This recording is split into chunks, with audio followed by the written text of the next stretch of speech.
Great. It's 9 o'clock, so let's start, I guess. Good morning. I see some familiar faces from yesterday, I think, so I didn't scare you enough yesterday.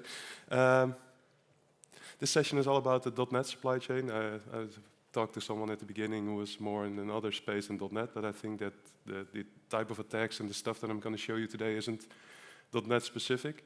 But I do show you what tricks and tips there are in .NET that you can actually use to protect yourself against these attacks. So before we get started for the content, let's see who's awake already. Is this readable for everyone, also in the back? This is rather simple example, right? We have a program with a main class, a Persian class that I'm serializing. Can anyone spot what's wrong with this code? Yeah. What's wrong with it? Sorry? Well, in this case, yeah, I can update the Newtonsoft JSON package, but my code won't change, right? It will still look this way. There's nothing weird happening in this code. No? Sorry? Import?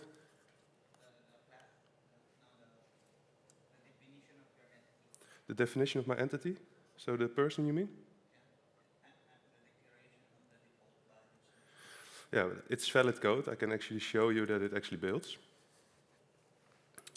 Let's hope the internet works enough here. Which version of Newtonsoft are you using? I'm using 13.3 or 2, something like that. A rather old version, but that's for a different part. But let's see what happens when I run this pro. So it's not really something that you can identify in the code, but when I run this project, and you can imagine there are far more worse things that can happen than show a room in Copenhagen that I am a Swiftie, even though I didn't raise my hand yesterday. So what happened here is called a dependency confusion attack. So the interface looks the same. I'm using just Newtonsoft JSON. I'm just using the serialized object, which is all present in packages like Newtonsoft JSON. And still the behavior is different from what I expect it to be. And that's what we're going to talk about today. But yeah, you can imagine there are far more worse things that can happen. Like, for example, a malicious NuGet package that ships out your credentials, your login credentials. And this is from February this year. So it's not really that old that these kinds of packages are published.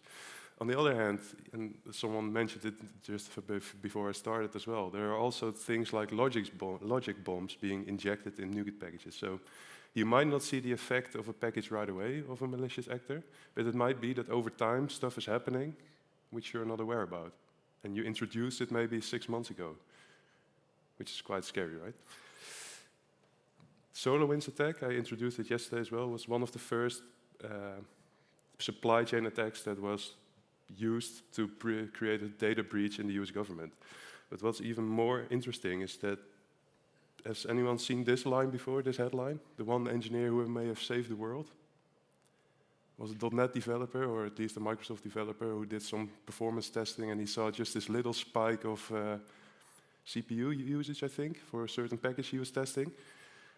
And what was actually happening is that somewhere in a package that they were using in a Linux distribution, the XCutils package, there was this malicious actor, Jiatan, I think his name was.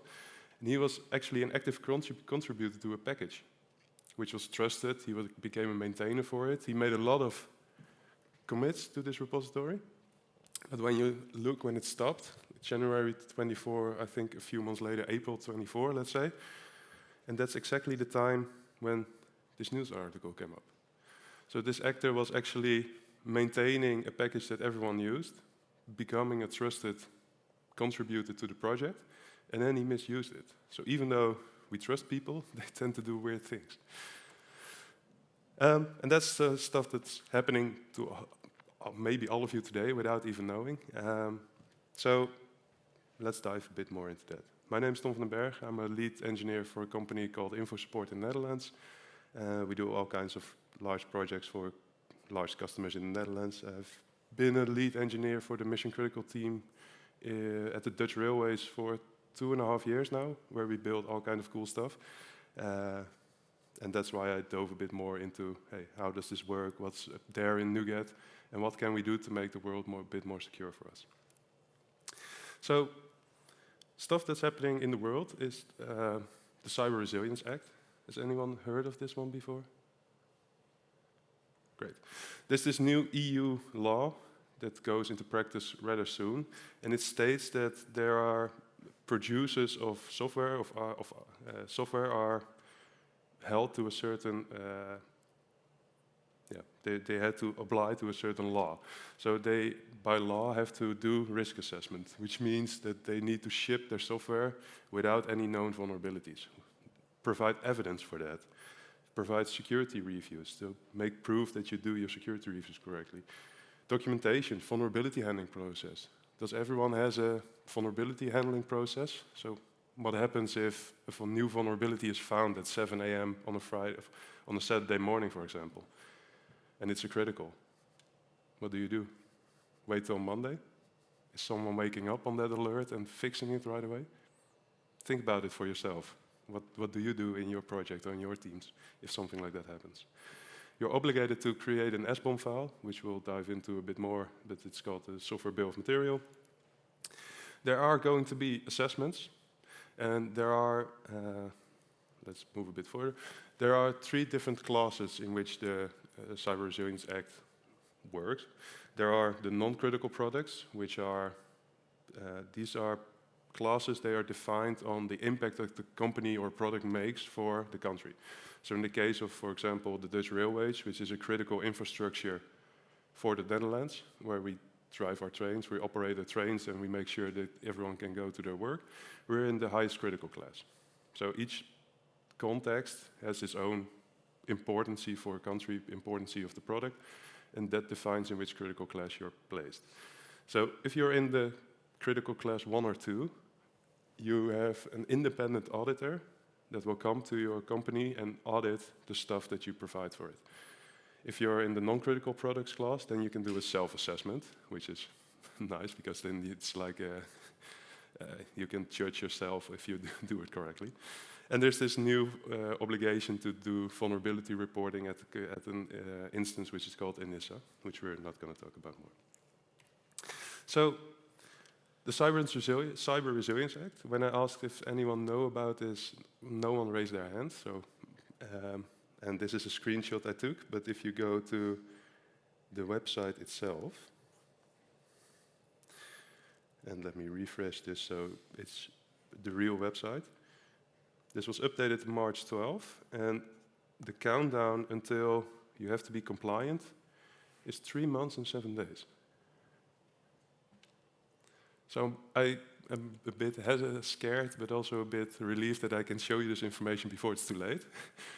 Certain people in this room might have to do some work before, in the upcoming 3 months. So the first thing that has to be done within these 3 months is you have to be compliant to the vulnerability reporting stuff. So you need to know, you need to create the evidence, what is in your software, and you have the obligation to report any known vulnerabilities that are exploitable in the products that you ship. Right? It's starting from September 11th this year. So we have some work to do. Which we're not going to talk about anymore, but this is just like, okay, this is something that's happening in this world of software supply chain, and you need to be aware of it. Slide I showed yesterday as well, the software supply chain encompasses all the materials, the processes, the resources that's involved in creating and delivering the product. So from the build platform to the software that you write on your machine, to everything that's in between. And what's most important is that the software that we ship to production, we run in production, is mainly written by someone else. Right? I showed there's this investigation of a research that was done about how the world depends on open source software. And the results were that somewhere between 70 to 90% of the software that we run in production is built by someone else. So people that, like for example, the XCUtils contributor, people that we don't know what their intentions are, but we trust them blindly, and we deploy stuff to production that they are building. which is quite weird, right? And we use a lot of Microsoft packages, and we do trust Microsoft. But yeah, stuff can go wrong there as well. So, looking at a .NET solution, right? We have the solution at the top. This is your project. Each project has its dependencies, right? Everyone who has never installed a NuGet package before in a .NET project? Yeah, you're not doing the... Have you ever installed a Maven package maybe, or any other NPM package that you use? Or? Okay, well, everyone, at least besides this guy, has installed a NuGet package before, right? You get this tree, where you have this direct dependencies, the stuff that you define in your CSproj file, right? Those dependencies can have dependencies, or most of those dependencies have dependencies. And these dependencies can have extra dependencies, right? This tree can become quite long. What happens if in some of those sub-dependencies, indirect dependencies, which is all the way down the tree, what happens if a new vulnerability is found there? Are you aware of that? A great example of that was the Log4j issue, I think it was in 2019, when I just started working at the Dutch Railways, and my manager called me in the morning, and he said, Tom, are we infected by this? Do we need to do stuff? I was like, I don't know. I don't know if we're using this package, right? It might be somewhere down this tree. We don't have any insights in it, right? People can relate to that reaction? But I was like, yeah, we don't know for sure if we're using it. And stuff you can do, you go to Visual Studio, and then you open up the entire dependency tree and search for that package, right? No one wants to do that. So let me show you what is present in .NET today to actually get to know the known knowns, get to know what dependencies you are using in your software. So the first thing that you can do is .NET list package, which will actually show you, hey, these are all my top-level dependencies, so the direct dependencies, stuff that I reference in my CSproj file. Right, and here you see the Newtonsoft JSON 1303. I was almost right. Which seems like it's just a normal Newtonsoft JSON version, right? Okay. The second thing that you can do is include the transitive ones. Oh. And the transitive ones are the ones that you get for free, right? The three that I showed you. And this list can become quite long. People are not very aware of stuff that's in there. Well, now we have a lot of Microsoft packages, and that's okay, right? Stuff that you can use to see your entire dependency tree. What makes this interesting is that, for example, you can also say, hey, give me all the vulnerable packages in there. So packages where there are known vulnerabilities. People are using Visual Studio Code. People are using Visual Studio to do. You know that when you open your solution and you see that warning somewhere in your Explorer when you say, hey, there are vulnerabilities found in this solution, that's this feature, which is called NuGet Audit to see what vulnerabilities are there. What's important is that I have to explicitly say, hey, I want to include my transitive ones, because by default, it will only check your top-level ones in .NET 8. So let's take the Log4j example, for example. And I want to know if I have, for example, a reference to Log4j or any other package in my system. There's this new command which is introduced in .NET 9, which is called .NET NuGet Y. And this will actually help you explore from, hey, why are we using system.text encoding.web in this case. So here you can see all the paths. So via 3 different ways, I get this package included. Right? If I had this available in 2019, I was just able to say, oh, let me check .NET NuGet Y, Log4j, and I would actually see, hey, I'm vulnerable on that. So if there's a new vulnerability found in some kind of package that you are using, or you don't know if you're using it, it's rather simple to check if you do.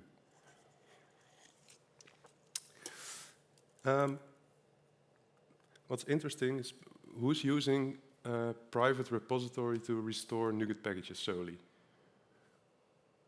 Great. The NuGet audit feature was introduced in .NET 8, and by default they used the public GitHub repository, public GitHub database for the CV information. So if you're only using a private repository, it didn't allow to go out to NuGet to retrieve the vulnerability information about the package that you were using. In .NET 9, they introduced a new thing, which is called, by the way, this is, has everyone seen this NuGet.config before? It's a configuration file where you can put NuGet configuration in. So what's introduced in .NET 9 are audit sources. So even though you're using a private repository, you can tell NuGet, hey, use this public to get audit information, to get vulnerability information. You can use this public feed. It doesn't restore any packages from it, it just uses it to retrieve vulnerability information from it. So stuff that's present in NuGet and .NET today that you can use to see what vulnerabilities you're using. Rather simple, but let's move on. So, who's ever installed something like this? The Linksys Cisco thingy from 2008, I think. What's really interesting is that Linksys and Cisco was the first company which was ever sued because of copyright infringements for the software that they were providing. This is because they had this entire dependency tree in their software, right? It looked something like this, and somewhere down the line, they were using some kind of general public license. And the general public license is a license that states that if you use this license, a package that uses this license in your software, you're obligated to provide the software together with the product that you're shipping, or it must be available for people to see. Which is quite weird, because Linksys was a router company. Their sole purpose, unique selling point was that this router and the software that this was running on. So it became quite interesting that they had to open source their entire software, the unique selling point, because they misused the license, which people could take from the internet and then start their own router companies, and became, yeah. The lawsuit eventually settled. It never came to court. But there's this free software foundation, free open source software foundation, which got a large amount of money from Cisco to say we're sorry and we're never going to do this again. And Cisco was obligated to appoint a free open source director, which was solely responsible for making sure that this never happens again. So making sure that people in Cisco are aware of license use and the misuse of it. Well, what's interesting is that if you have this license, it becomes the license of part of the license of your product itself. So think about this for yourself. Do you know which licenses are in your software? Does your company might be vulnerable for these types of issues, right? Are you shipping licenses that force you to open source your software and force you to openly provide your unique selling point to the world? Which is quite interesting, right? Let me show you. There's not really a feature in .NET currently that does license checking. I've opened a NuGet issue of a GitHub issue before to please add this, but there are other tools that you can use. So license information is available. It is also available in NuGet as well. But for now, I'm just going to use a tool which is called Trivy. And let me do a little trick here, because Trivy uses a log file, which I'll explain a bit later. So let me see if this works. So in this case, I'm just saying, Trivy, do a full scan of this repository, and I want the scanner to be the license scanner. There are much more scanners which we're not going to dive into. But in this case, the output of it will show you for each of the packages that I'm using, what license is bound to it and what the severity of that license is. So a rather simple, just 6 words in the command line, and you can even see, hey, what is the total license usage we have in our project, and are we misbehaving? Are we using licenses that we shouldn't? right? I think this is something that you should definitely try when you get back to your project on Mondays to see if you have any licenses in there that you shouldn't be using. Cool. The license wrap. So these were the things that the known knowns, right? This is stuff that we can check. We know that's what's in our software. And what's really interesting is that a lot of people don't really think about what they put in their projects, in their own software. So supply chain risk management is all about identifying, assessing, and prioritizing the impact of a package that you add to your project actually makes. So what are the operational risks of this? Right? There are examples in the history, for example, of NPM, where a package just got removed from the NPM store. Right? If that got removed and your sole business process is relying on that package being there, you no longer have this package. The software is no longer working for you. So what are the risks in that? Financial risk, business continuity risk. What happens to our business if this package is no longer there? Or if something gets maliciously injected. What types of data are we routing to this package? Right? Is it a good idea to route any private keys or any stuff about email addresses or business stuff to a package that you don't know the content of? I would first check if it's an issue. So to see that this is really something not really much people think about, and this is an NPM package which is called isOdd, which is a really great package. It returns true if the given number is odd. Well, that's great. We have 700,000 downloads this week for this package. Right? Quite a lot of people are using this package. So if you look at the code of this package, let me see. The code of this package, it is 14 lines of code, right? And this is the gist of the supply chain risk management. So identify which parts of a package you're actually using. Is it a good idea to just inject the package there, trust the publishers of it, and say, okay, we're going to trust you with this process, and we're going to trust you not pulling this image from the registry? Or is it maybe a good idea to write the code yourself, right? Take this little piece out, or take the code that you use from a specific package. And what's even more interesting is that, and this is more for a laugh, this package has a dependency, which is called isNumber, and isNumber has this week solely, a lot of million downloads. And what's even more interesting is that if you look at the code, it's even less. It's 8 lines of code. So a lot of people have an issue when this package gets pulled from here. And this package was introduced 8 years ago, I think. It's published for the last time 8 years ago. But still, each day, a lot of people are relying on it, that it's there, that someone maintains it. I don't think it's a really good idea to do these kinds of things. So the gist of it, please do some risk assessment before you add your next NuGet package to your solution.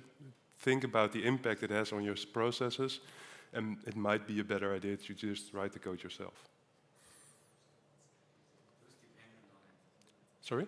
Who's dependent on it? That's more interesting, right? A lot of people. Like, for example, the React Native event calendar. I'm not sure that's a good idea. Great. So, I already asked, people are just using a private feed, right? No connection to any public feed. We're now going to talk a bit more about the more scary part, the stuff that you don't see that's happening in your solution. I'm sorry, I have a bit of a cold, so I'm going to take a drink of water again. So, if you're using a private feed solely, and let's say we have this mycompany.com which I'm using in my solution, and I say, hey, I want to pull it from the feed that I'm using, Stuff that's happening is just you get the package from that feed, the stuff that you expect. Do people use this kind of setup? Right? We have this private feed where we publish our own packages from our company. And then, for example, the Newtonsoft JSON stuff and other stuff, we pull it from the public feed. What's interesting in this is how NuGet works and the restore behavior of NuGet. So what it does, it sends out, thank you, it sends out an asynchronous request to each of the provided registries. And, well, let's say if my package is only available in the private feed, I will get the result from my private feed and I will restore the private feed, the expected package. But what happens if I publish as a malicious actor, I publish this package with the same name, same version to the public feed? Let's see the behavior again. I will send out an asynchronous request, and the first registry that answers is the winner. And this is the default behavior that you get out of the box of NuGet, which is quite interesting, right? So by default, you're very, very vulnerable if you have multiple feeds configured. What's even more interesting is if you're using kinds of stuff like floating versions and asterisks and that kind of stuff there, because I can just publish a version to the NuGet feed which has a way larger version than the one I've defined in my private feed. And depending on how you defined your tagging strategy, but it might be that I just have to wait for someone who makes a mistake, and then that person pulls in my malicious package, right? Stuff that's happening, we don't really know if we're pulling in the correct stuff. So there are two different types of attack that malicious actors are using to try to get to us, try to make us install malicious packages that we don't expect. The first one is dependency confusion, the other one is the typo squatting attack. And let me show you how they work and what you can do against it. So people who are like me, who are using the CLI to install NuGet packages or to do anything, .NET Build and that kind of stuff. A couple of people. You are the people, and also the people who are installing it via Visual Studio. But the typo squatting attack is all about people who are making, like me, all kinds of typos in the stuff they do. So let's say we have this Newtonsoft.json, where I make a typo instead of an N, I'm adding an M. And I say add, right? In this case, I hope this package doesn't exist, otherwise I'm pulling in, cool, this package doesn't exist. But you can imagine that people are malicious actors. People make mistakes, right? We as programmers, we are human, we make mistakes, we make typos. In Visual Studio, if you use the NuGet Explorer, you can also make a typo in the package that you're searching there. People make mistakes. So they rely on publishing packages with all kinds of typos in the name and just wait. Wait till someone makes a mistake and pulls in that package, which is quite cool, right? Or scary. So another thing is the dependency confusion. And dependency confusion was the stuff that I showed you right at the beginning, where the interface looked exactly the same, the namespace was exactly the same, but the package I restored, the package that I was using, was doing something different than I was expecting. So it's my fake Newtonsoft thingy, which has this serialized object version. And the stuff that you do in these kinds of attack is that you do reference the real package. So in my fake Newtonsoft JSON, I have a reference to the real Newtonsoft JSON. So I can actually use the real JSON convert of the serialized object stuff that is in there. But I added my own little process, Open Spotify, to it. So the interface is exactly the same. All the versions, all the functions that are on the interface are the same. I just made this little override, which has exactly the same interface as the one on the real one, which does a little trick. So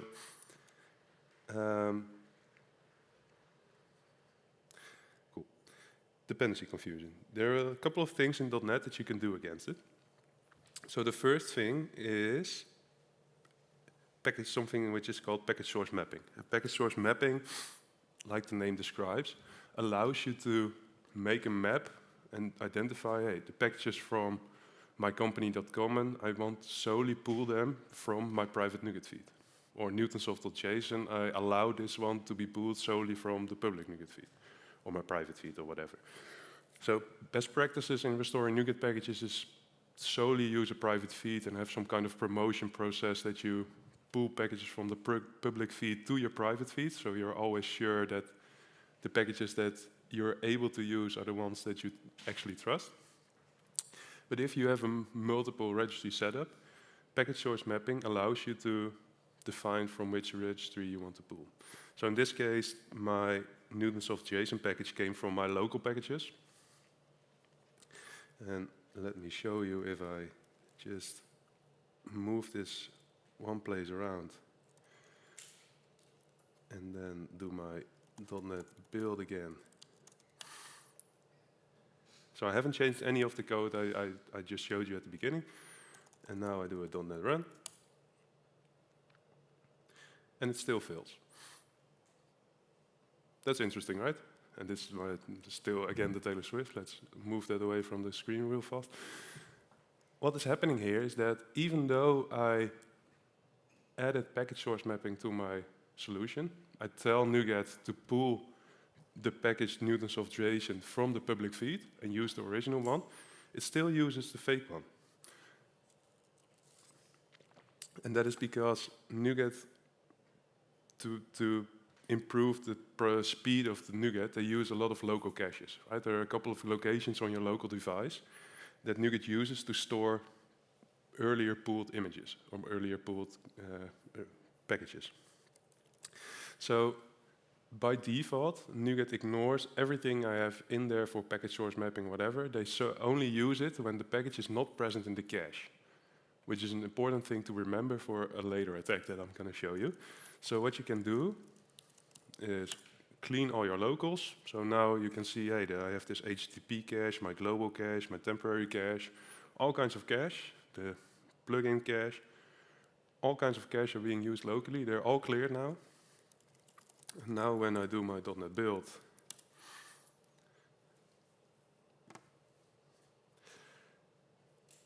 and now I get another error, which is because I have my package log here still, which I'm going to show you in a bit.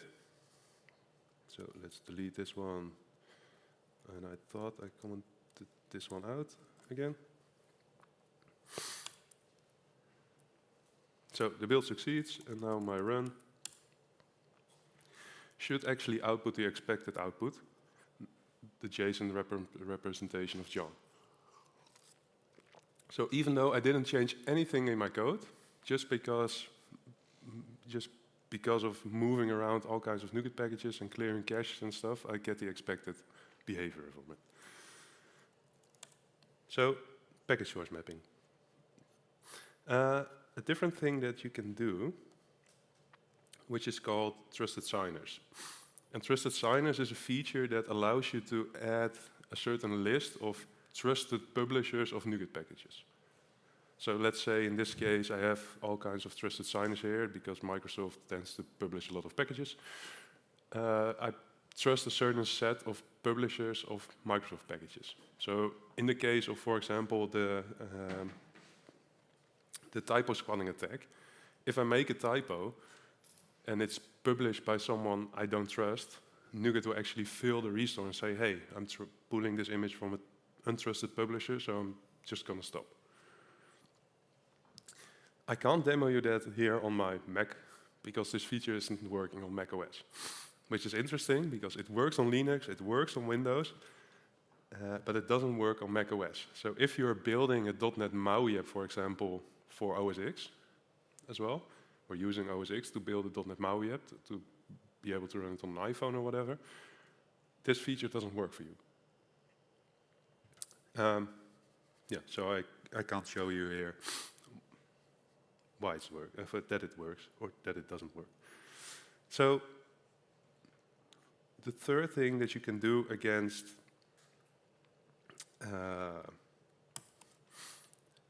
No, this is a different feature. So another thing that you can do against the dependency confusion stuff is all about stuff that you don't do in your solution, but things that you can do as a company to make publishing a NuGet package in your name harder. So there's this feature which is called prefix in NuGet. And this feature actually allows you to claim a certain prefix in the NuGet repository. So in case of Newtonsoft, they actually claimed the prefix Newtonsoft.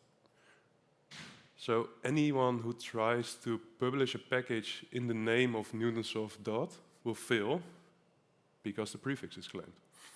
Right? Even though we as a company, we as the Dutch Railways don't publish any packages to the public feed, we did claim our prefix, just because we don't want anyone else to publish packages in our name to the public feed. Right? And what you can do is search your own prefix here, stuff that you use privately, and see if someone else has published a package in your name before. But it might be interesting to just start claiming the prefix that you're using, even though you're only using it privately. The process of this is described on the internet, which starts by just sending an email. You have to send an email from the company email, and then another person needs to verify that you're actually working for that company, and so there's a whole process described on how you can claim this prefix.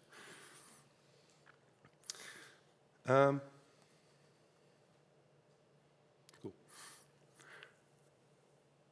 I forgot one thing, and that is taking it a few steps back.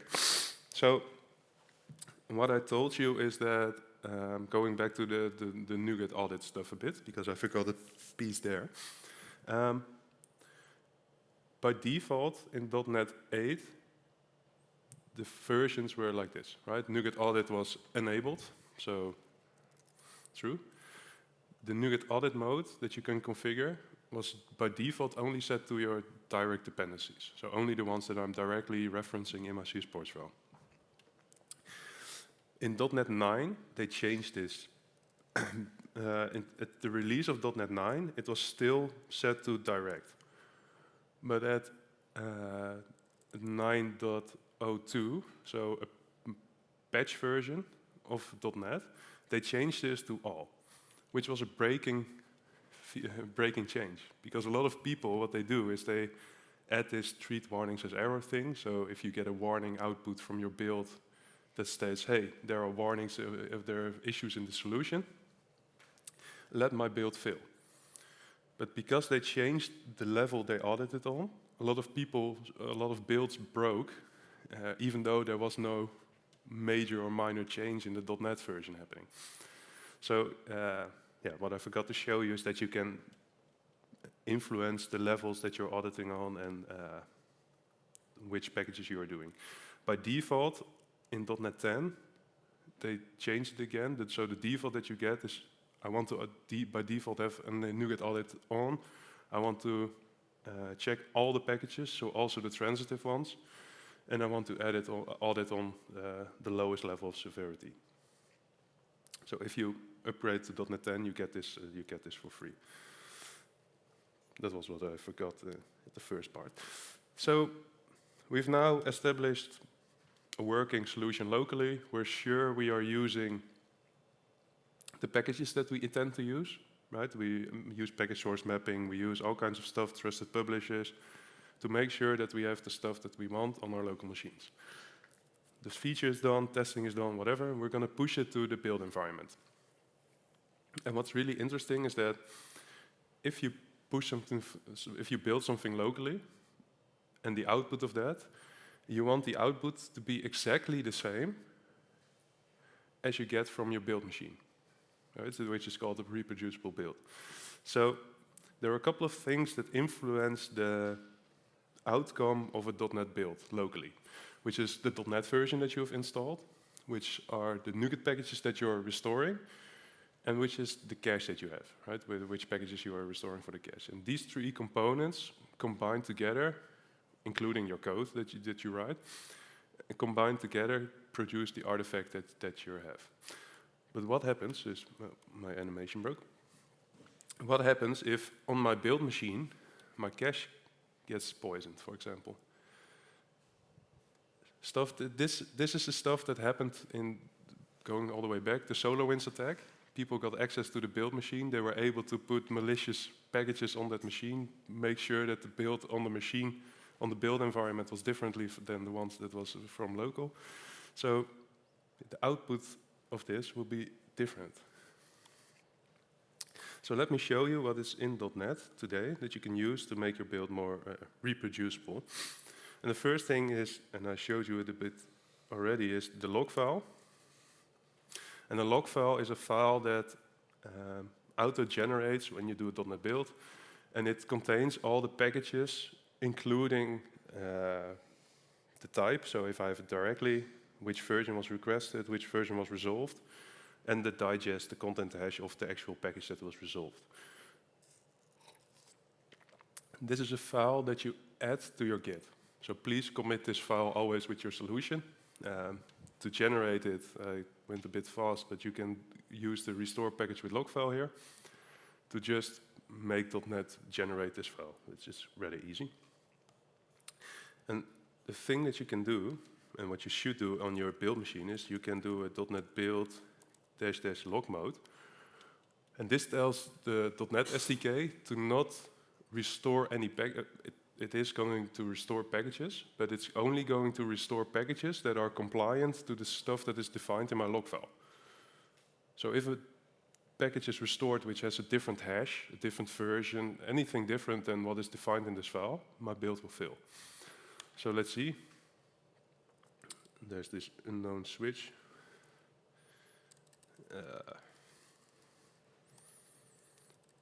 Why is this unknown?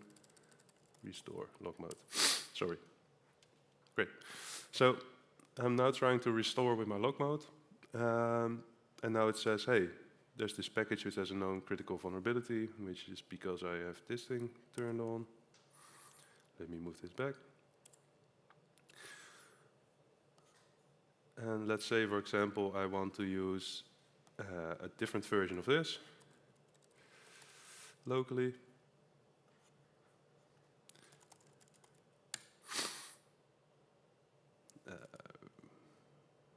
And this is not failing because I'm messing all kinds of things up. Okay, I'm not going to, because I don't have the time to fix it for now. I can show you later if we have time permits that this will actually fail, but you please use your log file and please use the log mode to make your build more reproducible. The second thing that you can do, which is quite cool, I think, and I didn't know this exists until I did some research for this talk a couple of years ago, is that there are two things that you configure as well as build properties for .NET. And the first thing is this netcore targeting pack route, and it's defined on set to undefined. And this tells the .NET SDK to ignore all local installed .NET versions, just ignore them. And what it does, it will pull packages from NuGet and uses those to restore, to do the build process and do all kinds of .NET stuff. So to show you, let me first clear all my locals here.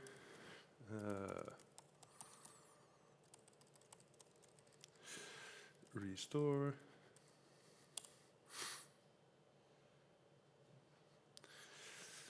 And I'm not sure why it's not failing. I would expect it to fail because it's not defined in my log file here, but it is restoring. Oh, it is. It has defined it. Okay. What's interesting in this is that everything in this solution, everything I showed you, is tying into each other. So because I enabled this netcore targeting pack route, I also need to put the following stuff in my package source, because it's pulling the package which is called the appref, ASP netcore appref, and because I'm on OS X, this package as well. So all kinds of packages that are it's totally ignoring my local build of my local .NET SDK, and it's pulling in all kinds of NuGet packages to use to actually build my solution. And it does the same on the build machine, using the package log file, using package source mapping, using trusted publishers, everything I showed you to make sure that the stuff that we're pulling in is exactly the same locally as the stuff that we're pulling in on the build machine.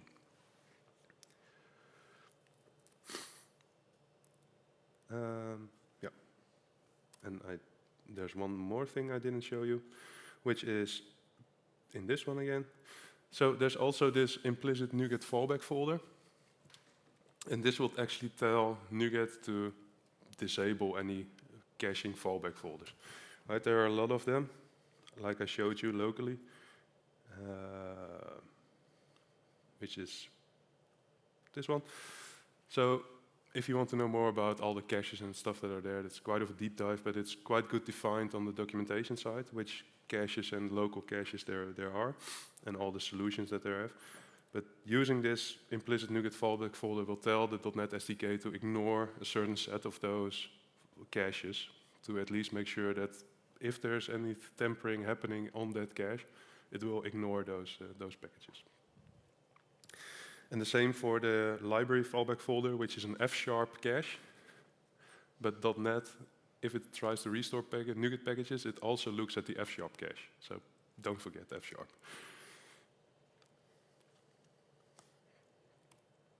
So stuff that I showed you today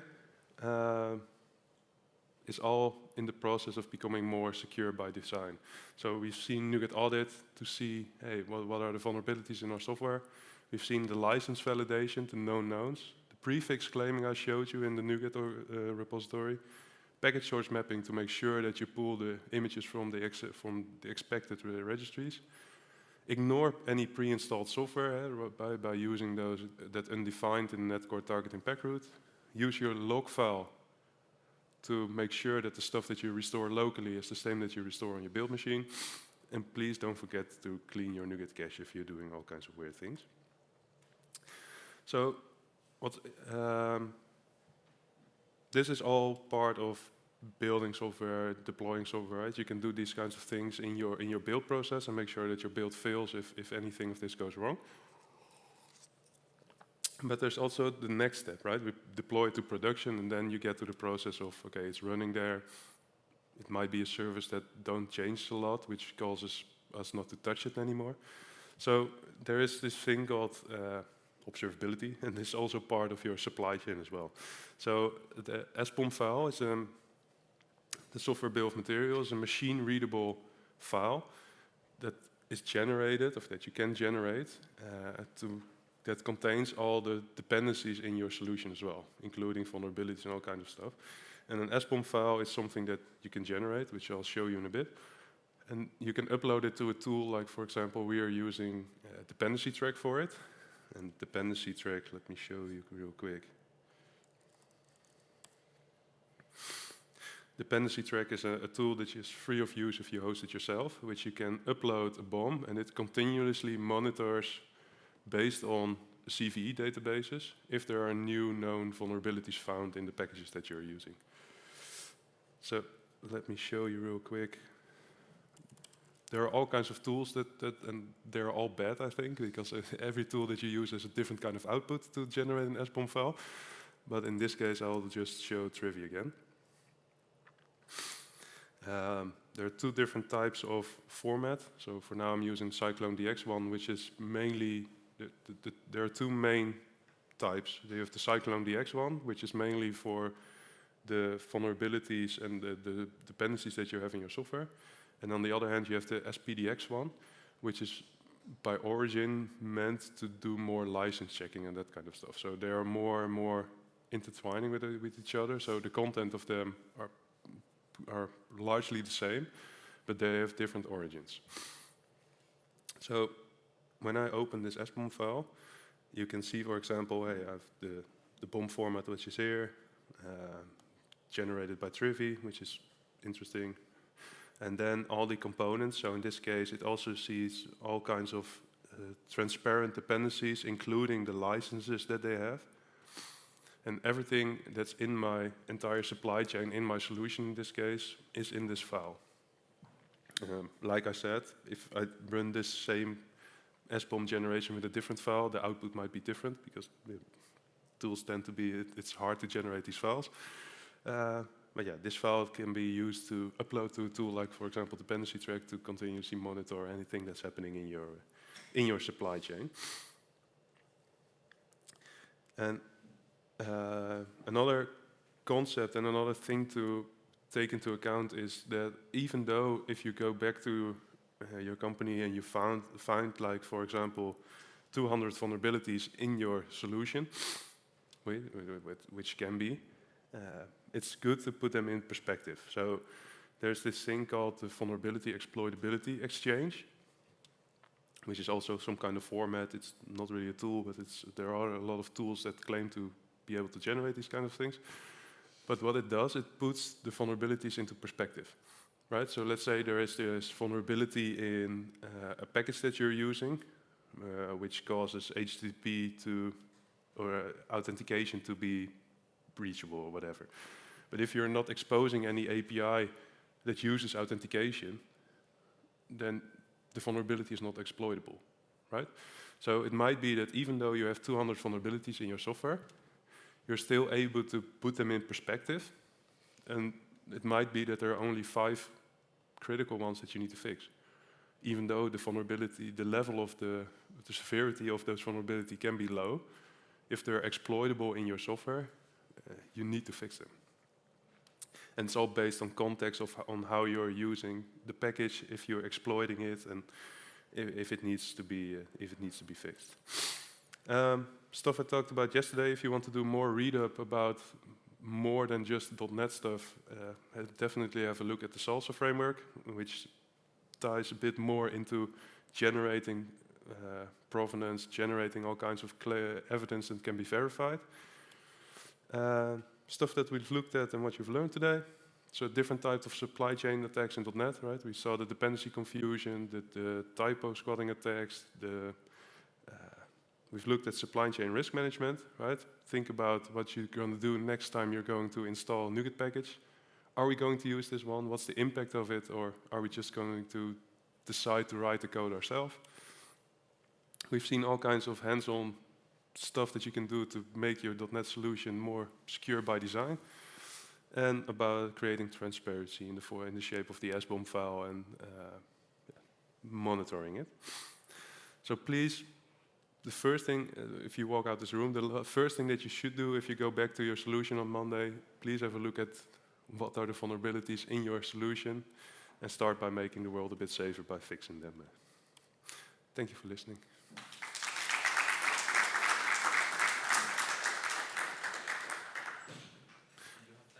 Yeah, I have time for questions. If there aren't any, please enjoy the rest of the conference. And I'm here all day, so if you have any other stuff to discuss with me or any other questions, please feel free to also to come up. Can I ask one question? Yeah. Like you said that it's possible to reserve some prefix in NuGet. Yeah. Does it necessarily must contain like a dot? No, it's just Newtonsoft is enough. So it's an arbitrary set of characters which you reserve for it. Yeah. In our case, for example, Dutch Railways, which is abbreviated to NS. We just have the prefix claimed NS. And it's like free, this procedure? Yeah. Yeah, I'll show you.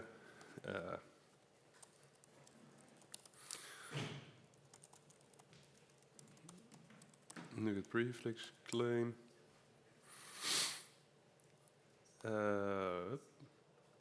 Yeah, it's just free to do, and it's described on that you can just reserve it on NuGet.org. And it all starts by sending an email. I think the last time I looked at it. But it's described here how you can get this prefix reserved. I'm wondering if this procedure is smart enough, because recently I saw some case about sending fake emails from Microsoft where an attacker kind of faked it at Microsoft by writing M as R and N. Yeah.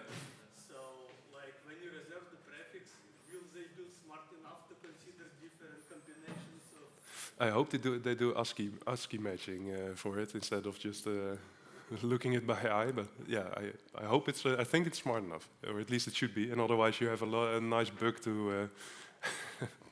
But yeah, feel free to test it. I would say. Great, thank you. Oh.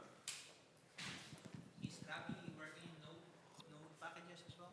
Sorry. The Trivy tool, is that working for NPM JS packages as well for license details and such? Yeah, as far as I know, it does. Okay. There is. There are all kinds of different scanners for Trivy. Let me see if I can find it real quick. So there's the vulnerability scanner misconfiguration. You can also scan your Terraform, Bicep, whatever you're using. Secret licenses, and I think it's. I'm not sure if it says it. No, it doesn't. Language. Which one did you say? Node.js. So you can see SBOM vulnerability and license is supported for all these things. Yep. Great. If there are no further questions, enjoy the rest of NDC and thank you for joining.